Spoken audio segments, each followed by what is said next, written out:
नमस्कार आदरणीय पालक आणि विद्यार्थी मित्रांनो, महाराष्ट्रातील विद्यार्थी आणि पालकांसाठी एक आनंदाची बातमी आलेली आहे। या ठिकाणी आपण महाराष्ट्र शासनाचा हा GR पाहू शकतो। हा GR 23 मे 2025 रोजी आलेला आहे। प्रस्तावना तुम्ही या ठिकाणी व्हिडिओला पॉज करून सविस्तररित्या वाचू शकता। मी तुम्हाला या GR मध्ये काय सांगण्यात आलेला आहे ते थोडक्यात सांगणार आहे। तर विद्यार्थी मित्रांनो, काही दिवसापूर्वीच महाराष्ट्र राज्यामध्ये एक नवीन शासकीय महाविद्यालय सुरू होणार या संदर्भाने मुख्यमंत्री देवेंद्र फडणवीस यांनी आपल्याला माहिती दिली होती। आता हे रुग्णालय या वर्षीपासूनच सुरू होणार आहे व या रुग्णालयामध्ये म्हणजेच या कॉलेजमध्ये या वर्षीपासून 100 विद्यार्थी प्रवेश घेऊ शकतात। या ठिकाणी तुम्ही हा GR पाहू शकता।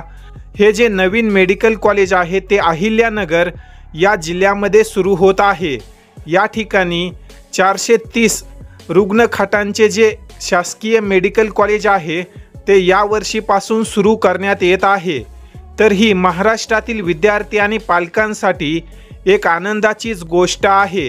यावर्षी महाराष्ट्रामध्ये जवळपास आतापर्यंत 2 नवीन मेडिकल कॉलेज सुरू होणार या संदर्भाने आपल्याला अपडेट आलेले आहेत। या कॉलेजची घोषणा काही दिवसापूर्वीच मुख्यमंत्र्यांनी केलेली होती, परंतु असे वाटत होते की हे कॉलेज येणाऱ्या 1 ते 2 वर्षांमध्ये मेडिकल प्रवेश प्रक्रियेमध्ये येणार आहे। परंतु या वर्षीपासूनच या मेडिकल कॉलेजचा सहभाग मेडिकल प्रवेश प्रक्रियेमध्ये असेल।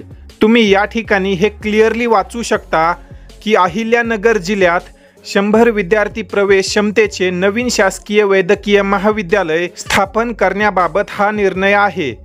तर यामुळे आता येणाऱ्या काळामध्ये जे काही MBBSचे कट ऑफ आहेत त्यावर देखील याचा परिणाम होईल व इतर कोर्सेस म्हणजेच MBBS व्यतिरिक्त BDS, BMS व BHMS या कोर्सेसच्या कट ऑफवर देखील या मेडिकल कॉलेजमुळे परिणाम पडू शकतो। तर ही आनंदाची बातमी महाराष्ट्रातील इतर गरजू विद्यार्थ्यांपर्यंत शेअर करा। तसेच जर तुम्हाला या सर्व अपडेट्स तुमच्या मोबाईलवर हवे असतील तर तुम्ही आपला फ्री काउन्सिलिंग ग्रुप देखील जॉईन करू शकता।